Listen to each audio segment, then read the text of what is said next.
Staatliche Sozialprogramme und wirtschaftliches Wachstum haben Millionen aus der Armut befreit. Desde o nosso nascimento, nos nossos momentos mais difíceis, nós sempre tivemos os companheiros da Fundação ao nosso lado, nos ajudando e nos apoiando. Por isso, eu sou grato eternamente ao que vocês significaram na vida do meu partido, na vida da CUT e na minha vida pessoal. O maior legado que eu deixei no meu governo foi a relação criada entre o governo e a sociedade, entre o governo e o movimento social. Não existe nenhum momento na história do Brasil em que o movimento social participou tanto da elaboração e das decisões de políticas públicas como participaram no meu governo. Primeiro, eu acho que essa coisa que vocês construíram, chamada União Europeia, eu sei que está cheio de gente que critica aqui, mas a União Europeia é um patrimônio democrático da humanidade. A gente que fica vendo de fora o que vocês fizeram é uma coisa extraordinária. Tem defeitos? Tem. Então, se as pessoas foram convidadas a participar dessa grande festa, na hora que a comida azedou, ou seja, a gente não pode tentar descarregar nos mais fracos. É importante que os mais fortes, e eu falo isso porque o Brasil está para a América do Sul como a Alemanha está para a Europa. Richtig ist schon, dass Europa mindestens eines lernen könnte, dass Konsolidierung in einer Krise, Befreiung aus einer Krise nicht dadurch gelingen kann, dass man sich grenzenlos zusammenspart, sondern das, was in früheren Krisenbewältigungen eigentlich schon mal gelernt war, dass dann, wenn man richtig tief drinsteckt im Dreck, man eigentlich nur mit einem Dreischritt rauskommt. Das heißt natürlich Ausgabendisziplin so weit wie möglich, das heißt Strukturreform so weit wie nötig und das heißt aber auch Entwicklung der Wachstumskräfte und vor allen Dingen Stützung der Investitionen. Qual é a responsabilidade da Europa? E qual é a responsabilidade de partido como o SPD? Qual é a responsabilidade da esquerda na Europa? É que vocês têm que ter em conta que vocês não podem perder o que vocês conquistaram. O estado de bem-estar social que vocês conquistaram é um patrimônio da humanidade, ou seja, isso não pode ser jogado fora por conta de uma crise causada pela irresponsabilidade do sistema financeiro. Os políticos não podem terceirizar a política. A política tem que ser feita por quem ganha as eleições. Was Präsident Lula eben gefordert hat, ist genau die Aufgabe von G20, nämlich die verloren gegangene Kontrolle von Politik, das, was Politik aus der Hand gegeben hat, in Richtung anonym agierender Finanzmärkte, sich wieder zurückzuholen. Es gibt handfeste Interessen, die da gegeneinander stehen. Alles das, was wir dringend machen müssen bei der Reorganisation der Finanzmärkte, Stoppschilder aufzusetzen, wo Finanzmärkte ihre Aktivitäten begrenzen müssen, nicht zum Schaden von Staaten und nicht zum Schaden von Individuen handeln dürfen, das ist dort nur einstimmig möglich und im Augenblick natürlich nicht gegen die durchzusetzen, die sich im Augenblick noch Vorteile erhoffen. Eu participei do Fórum Social Mundial em Porto Alegre e do Fórum Social Mundial eu fui ao Fórum Econômico de Davos. Então eu descobri naquele momento que eu era o único presidente que poderia frequentar os dois fóruns. E eu comecei a pensar, por que não é possível a gente mudar a lógica da política internacional que o Brasil vem colocando em prática. Wir haben insbesondere in der Phase der amerikanischen Außenpolitik unter Präsident Bush eine Phase erlebt, in der wir uns es sehr bequem gemacht haben bei der Beurteilung von Partnern.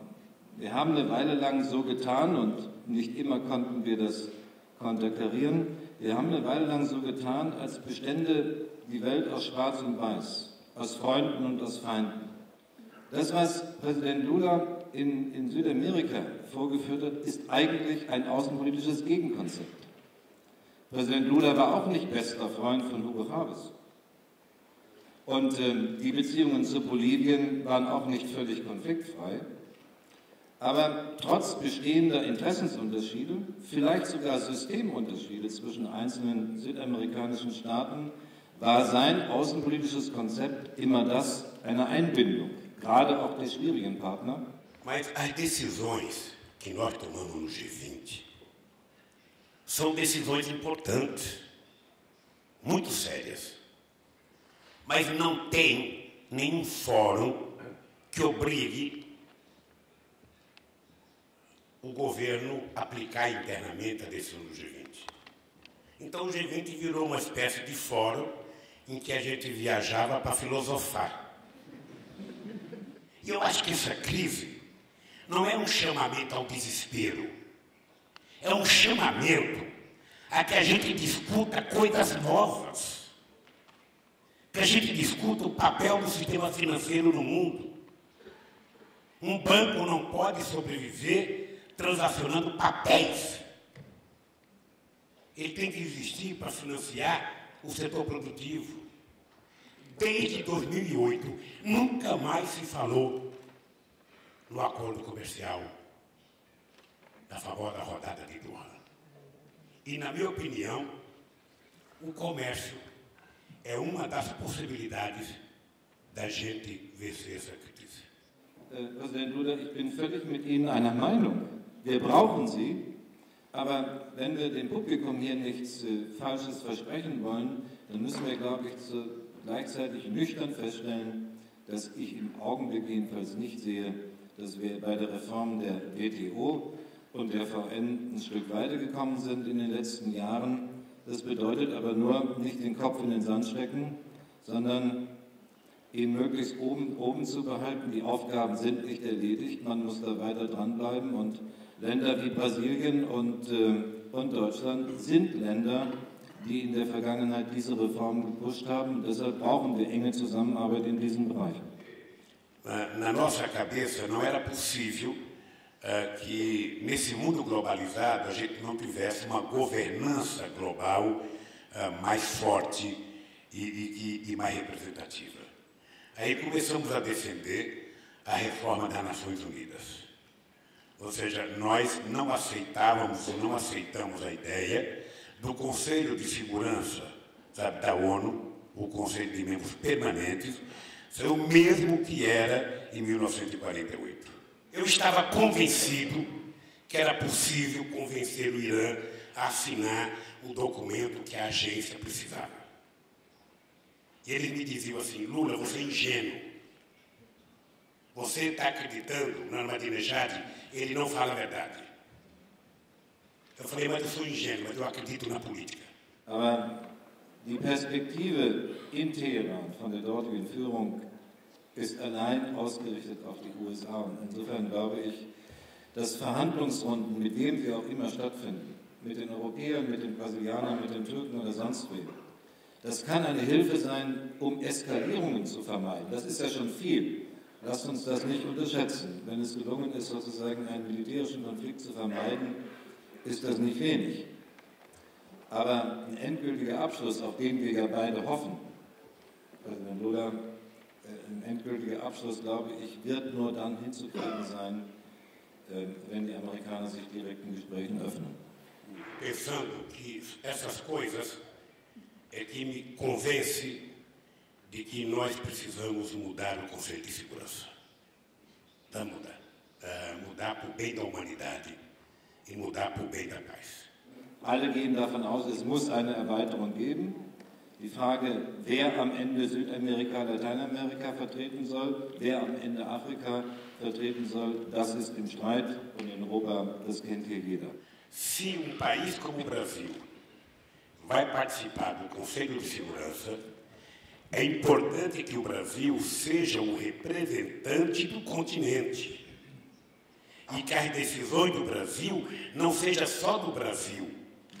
Que quando o Brasil falar, o Brasil fale em nome dos países da América do Sul. Se tiver 3 países da África, que eles falem em nome dos países da África, que construam um consenso para poder dar mais representatividade à questão da ONU. Se os que os cientistas falam sobre o aquecimento global é verdadeiro, nós temos que assumir mais responsabilidade. Porque o planeta Terra está cada vez mais prejudicado. Eu só vejo as pessoas, tira gás, tira petróleo, tira água, tira floresta, tira tudo, ou seja, um dia acaba. Um dia acaba. Ou seja, então eu acho que a discussão não é feita com a seriedade que deveria. O Rio+20 agora foi uma boa discussão. Nós conseguimos, pelo menos, tirar um documento, coisa que a gente não conseguiu em Copenhague. A arte de governar é fazer o óbvio. Fazer aquilo que todo mundo sabe que tem que fazer. Fazer aquilo que é a razão pela qual você ganhou as eleições. Ou seja, você só tem que cumprir com as suas palavras.